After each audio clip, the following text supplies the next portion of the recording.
Welcome back to the program with Gob and Jim. Okay, we're gonna move on to the next news. The U.S.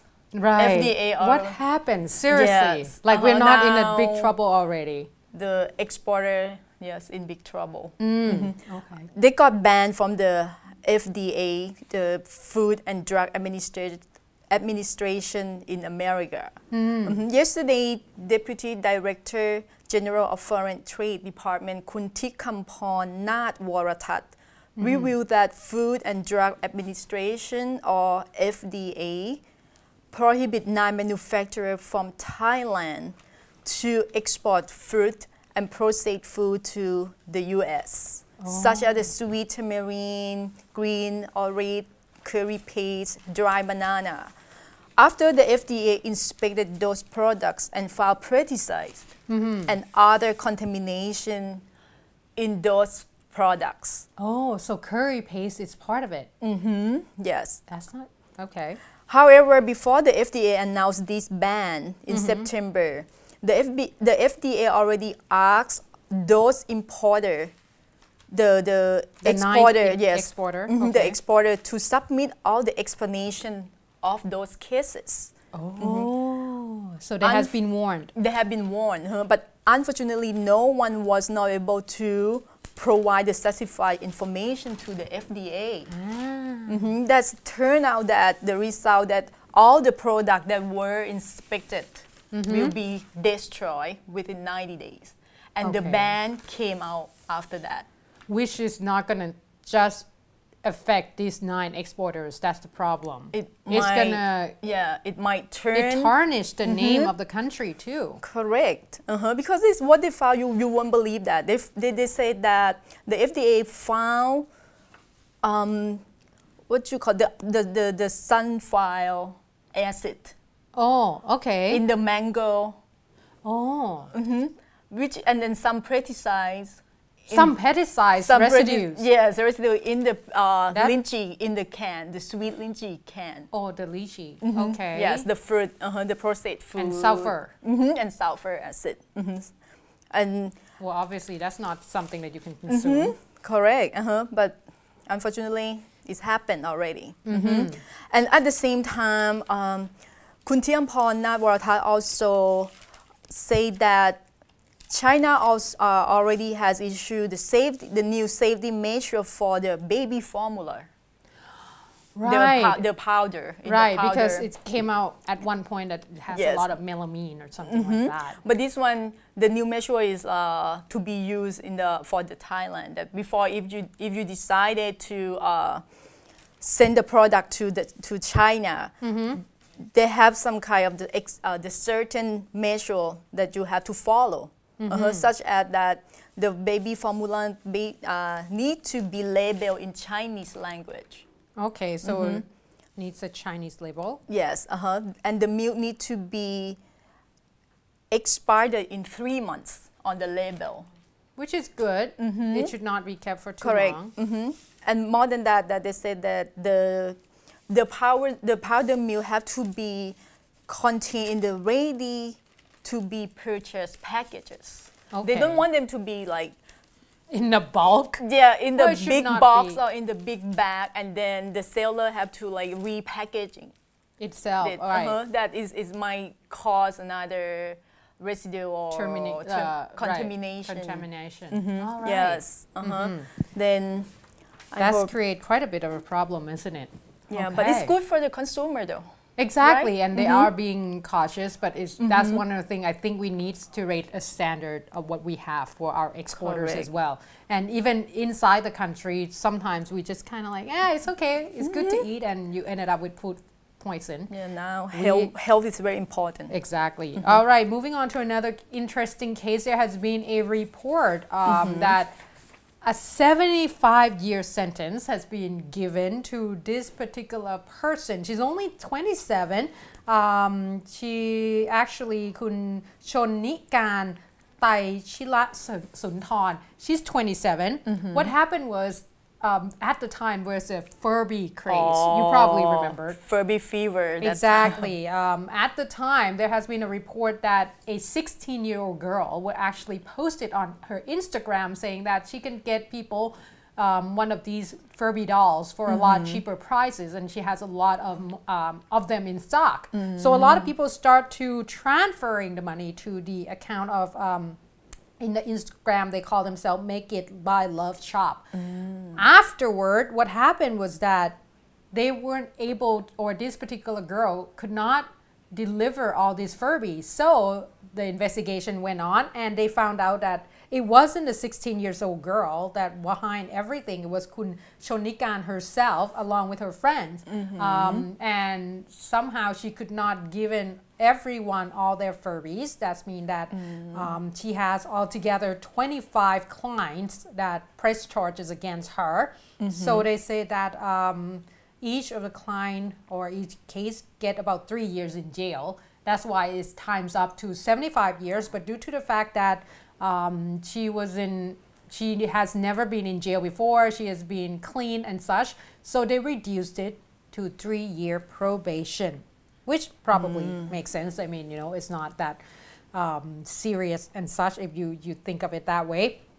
However, they say that she has to pay to the society 30 hours for any community work, and 62,500 baht fine for this particular case. Now they say that she has already given a lot of her the victims the money that they deserve from this particular given the money back already. So that's why the court decided to be a little bit more lenient for her. And this took place since beginning of the year on the 26th to the 10th of 26th of January to the 10th of February.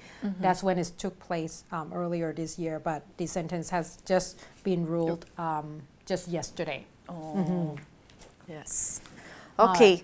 Another sentence I heard. That has a lot of crimes today, right? Okay. But this one, the crimes happened in Arizona.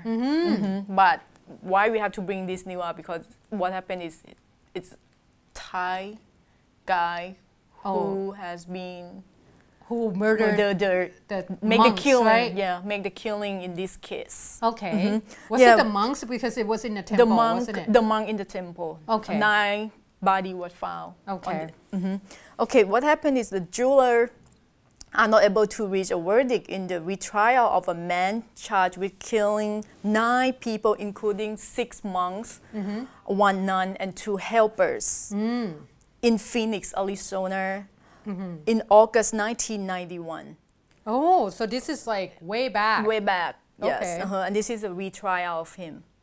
Oh, really? Maricopa County Superior Court Judge Joseph Creamer was expected to decide on Thursday whether to declare a mistrial of Jonathan Doody or Veerapon Kamgel. The jury admitted that they could not deliberate the verdict due to one of the jurors refused to participate and to follow the judge's instruction further. This is a case that Jonathan Doody or Kun Veerapon Kamgel was convicted in 1993 and sentenced to 281 years in prison. Later on, an appeals court overturned his conviction in 2011. After the judge found out that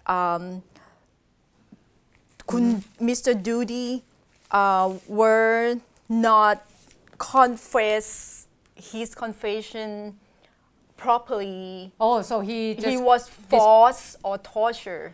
Oh, so that means that they think that he might not be the one that did it, but the police kind of the way of they get the confession is not the right way that it's just not proper. Believe that it's properly. But because when he get his confession, he was just like 17 years old. Very young. In the case of the robbery in Wat Prom Kunaram Temple in Arizona. Right. Yes, and then now they will have to see that the judge gonna like mistrial the case. Which you have to give him a benefit of a doubt if he was 17 at the time and if he was threatened by the police officers at the time in the investigation. All right. We have to see what's going to happen next to him. Okay. Now another case is that has been ongoing, and obviously at this point the shooter, the Olympic shooter that passed away, well, he was killed actually. We have heard about that already. At this point his body has already been cremated at the Wat Phra Sri Mahathat Mahawaravihan temple in Bangkok here, and they say that the important figures were all there, especially Kun Pavina Hongsakul, the Minister to Human Development and Social Development Ministry, and she was there to preside over the whole funeral rites. And as you can see, there are a lot of people has attended. They say that there has been a bit of a singing by a group of his friends. His favorite song, Sang Suthai, or The Last Ray of Light, were sang for him as well. A lot of crying and such. Now at this point, in terms of the case itself, like I have mentioned yesterday, that they already kind of dropped the motive that involve narcotics and drugs abuse or any drugs agency that might be involved, and the MLS mafia seems to be dropped down a little bit as well in terms of the motive.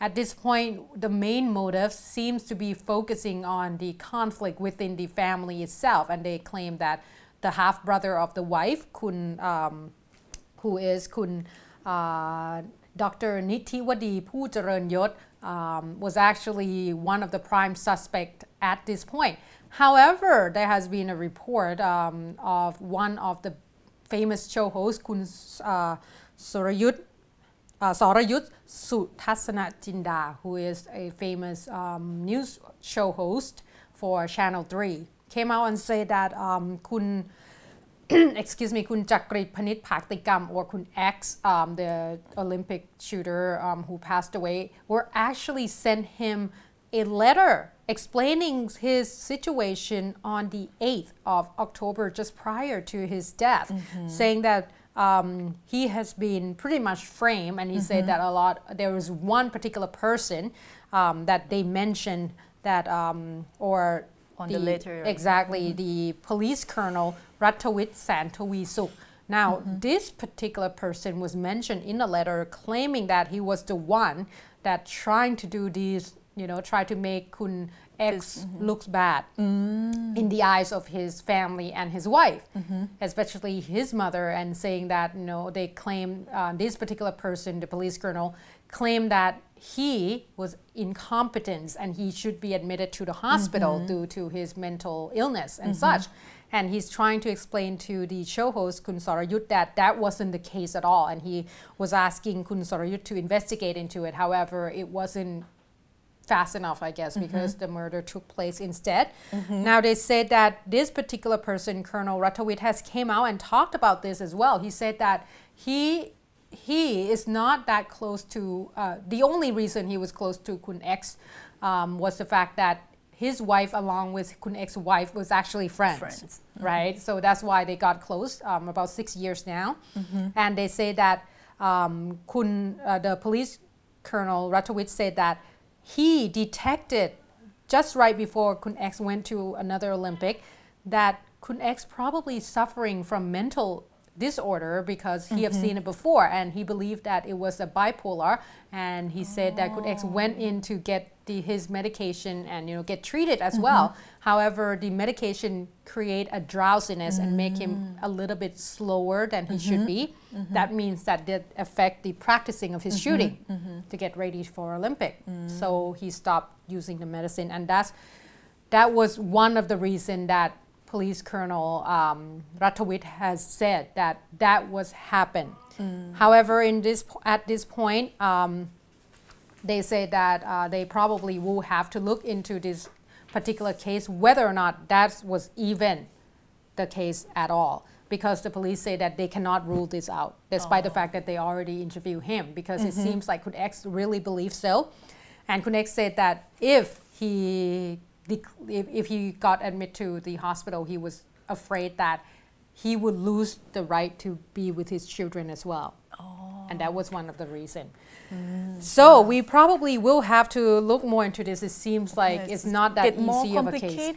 Exactly. Yes. Wow. All right. Let's go to the down south situation. Right. Another violence? No, not yet. Okay. Today, you remember the Tak Bai tragedy? Yeah, that was quite bad. Today is the 9th anniversary of Tak Bai incident in Yatra. Right, province. Yes.